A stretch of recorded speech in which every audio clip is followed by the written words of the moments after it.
Hello everyone, welcome back to Fix the Family. My name is Raylan Alamo and we are bringing you truth without compromise for the family. This is our blog edition and we are on our Feminist Lie series. This is Feminist Lie number 2.5 because I am going to continue on with our article by Mrs. Anne Marie Slughter. And Feminist Lie number 3 was really going to be you can have it all, which is a lie, and she says why women still can't have it all in this article. But in this article she also mentions something very important, and it's a blatantly obvious lie that we all know about, but we're going to go ahead and cover it here. Feminist Lie 2.5 is that feminists are for individual choice, and that's a lie. Feminists are for their choice. As long as it agrees with their particular choice, then it's good. If it's not, then they don't believe in it. So, let's go on and look at that, at the proof of that. Because you see, Mrs. Slughter was having some family problems and were conflicting with her career. And so she was voicing these concerns to an associate of hers, and she said, well, she was going to write an article about this particular problem, and her associate said, well, no, don't write that article because it's going to discourage the future feminist leaders that are coming up through the ranks. Well, anyway, she has an invitation to give a public lecture over at Oxford. She was flown to Oxford, and at the request of a Rhodes Scholar, she agreed to talk to a Rhodes community about the work-family balance. Now, why in the world is she talking about the work-family balance when she's failing there? But anyway, she's asked to talk about it. Now, just about all the women in the room plan to combine careers and family in some way, but almost all assumed and accepted that they would have to make some compromises that men in their lives were far less likely to make. The striking gap between the responses I heard from those young women and others like them and the responses I heard from my peers and associates prompted me to write this article. She didn't write it because she was concerned about family life. She wrote it because she was worried about other feminists coming up, not following in the ranks. Watch this.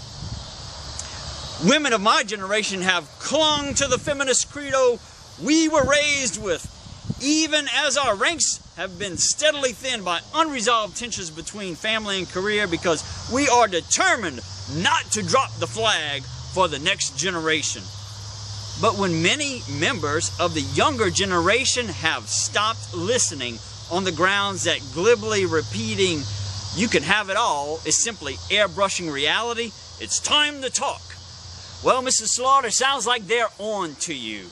Many of those who are rejecting your call are the ones who were suffering from neglect by their own mothers, who went down that road and went through those things and are now forcing them down the same road. Here is where she really jams it down these young ladies' throats.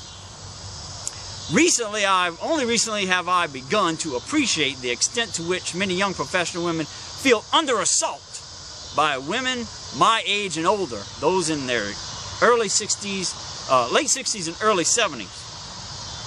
One expressed dismay that younger women are just not willing to get out there and do it.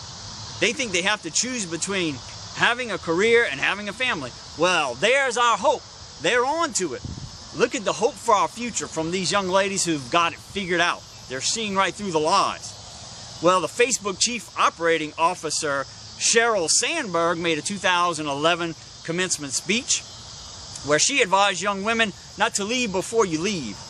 When a woman starts thinking about having children, Sandberg said, she doesn't raise her hand anymore. She starts leaning back. There's the natural law kicking in. It's written on the hearts. And these young girls, these young ladies are at their time where they want to be having babies. It's a beautiful thing. We who made it to the top are striving to get there are essentially saying to the women in the generation behind us, what's the matter with you? And they have answers that we don't want to hear. Exactly. They're looking back at you and saying, what's the matter with you, because they are being real women while you're not. Now these some of these 30-somethings she was with at one time, she was with two vibrant young women, and they're saying, I can't find role models. I keep looking for role models and I can't find any.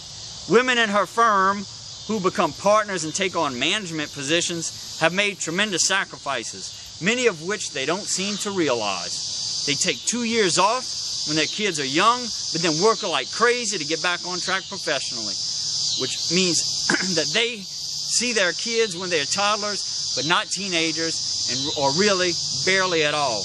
Her friend nodded, mentioning the top professional women she knew, all of whom essentially relied on round-the-clock nannies. Both were clear that they did not want that life. Amen, hallelujah.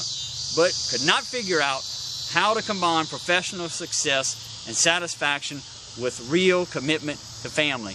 This is what ladies really want. They want the family life. They know the career is not the thing. This proves that feminists are not for choice. They are for the agenda of women in power. She had actually made a point back here where this reveals what she's all about. She talked about some of these feminists that actually would leave their jobs in order to go and take care of their families. And in Washington, she says, leaving to spend time with your family is a euphemism for being fired. But here's where she reveals what she's really all about. She goes on to say later, how could anyone voluntarily leave the circles of power for the responsibilities of parenthood? Well, Mrs. Slughter, we see what's important to you, and it's not your kids. So why did you have the kids in the first place? Mrs. Slughter, just asking. So we need to be aware of the influence that this has in the education of our daughters. Schools that are rigorously forcing them down the path to college and to careers. Even some of these Catholic schools are doing this for these girls. They need to know that children are not to be sacrificed on the altar of a career, that the children need their mama all the way through, and that mothers and dads, men and women, are different. They have to be able to see the lies and see right through them and change what they're doing for the preparation for their future, for their formation. Come back and see us again here at Fix the Family for more Feminist Lies. My name is Raylan Alamon. God bless you. Oh, and by the way, click like and click share.